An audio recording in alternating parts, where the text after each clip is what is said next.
what exactly happened? Did Mudavadi and Moses Wetangula sell once again?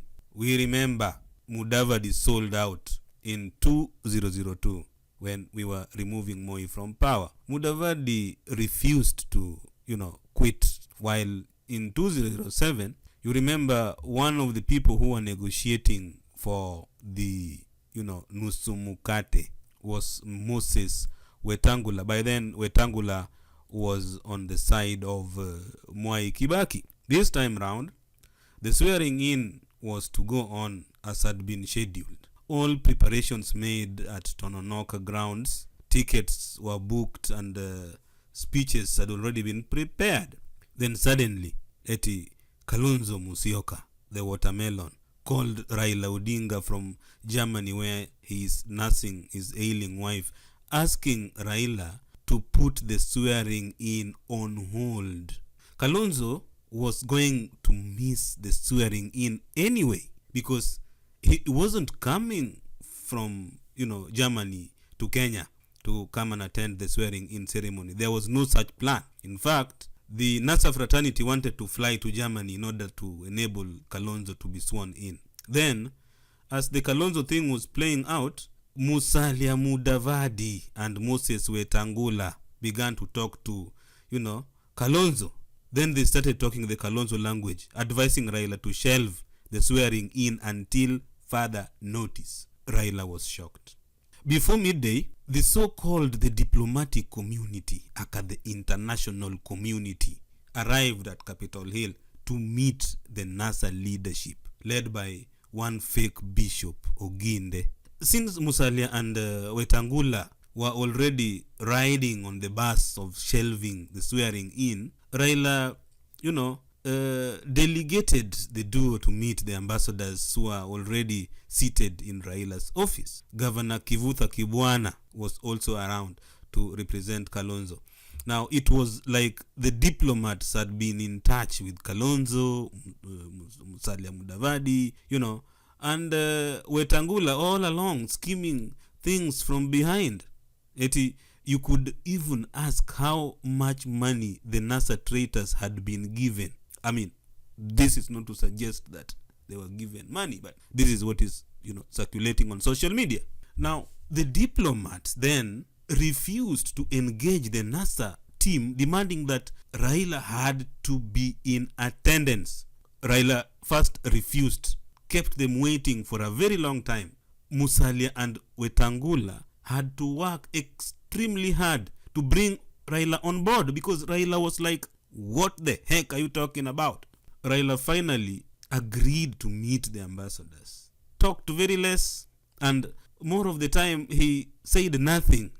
He was like he was shocked. What's going on? In the few statements Raila uttered at that meeting, he repeatedly dwelt on the issue of electoral reforms and why the police killed innocent Kenyans who welcomed him back in Nairobi when he came from the United States.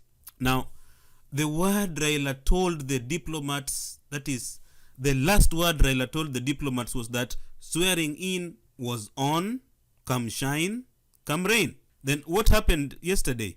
Musalia, Kalonzo, Wetangula bowed down and accepted demands by the diplomats that the swearing in be shelved. The diplomats apparently said that the matter has to be discussed on a round table.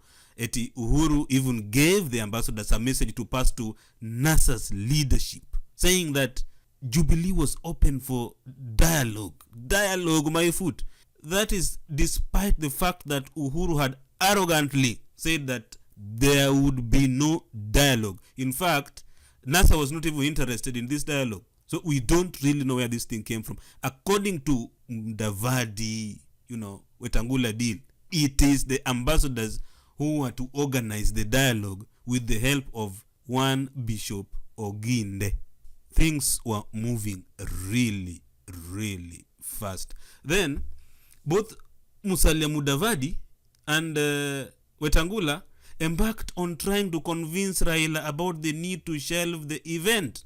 The two said that many people will be killed and that it was better to wait. to postpone the event. The ambassadors had apparently threatened Weta and Muda that from their intel, Jubilee was planning to kill more than 1,000 Kenyans at the event using the army. Jubilee was planning to use the massacre at the event to kill all NASA supporters. Do you want to die? Weta and Muda were reportedly asked, upon which they said, no, let's talk about this thing. Pressure from the NASA principals, then made Raila to accept, that, okay, you can discuss, but Raila distanced himself from the resolutions. He said that, he doesn't want anything to do with it. He kept quiet, It was at this point when Wetangula, Mudavadi, and Kibwana prepared a statement to shelve the swearing in. Raila refused to sign it. ODM refused to sign it. Orengo, Mudhama, David Ndii, and other event committee members all refused to accept that decision. That explains why they all went missing, at the press conference. That also explains why the statement was signed in the name of Mudavadi on behalf of ANC, Wetangula on behalf of Ford Kenya, and Kalonzo's Wiper Party. Since Musalia, Kalonzo, Wetangula are the ones who brought the idea from the ambassadors, Raila gave them the go-ahead to go, and dialogue. Today, NASA team led by Musalia, were to meet Uhuru plus his team at a neutral place in Nairobi to dialogue and negotiate. The moderators are the ambassadors with the help of the clergy. That is why Musalia Mudavadi, Moses Wetangula, and Kalonzo through Kibwana are seen to have sold the 12 million Kenyans. They are seeking a discussion with thieves and murderers who have bullshitted them all through at critical times. This is, there is still hope that, the talks might collapse and that Raila might still be sworn in, but that is a big gamble. Maybe ODM might decide to swear Raila in, but, that is another story. But that is what happened. Thank you for watching.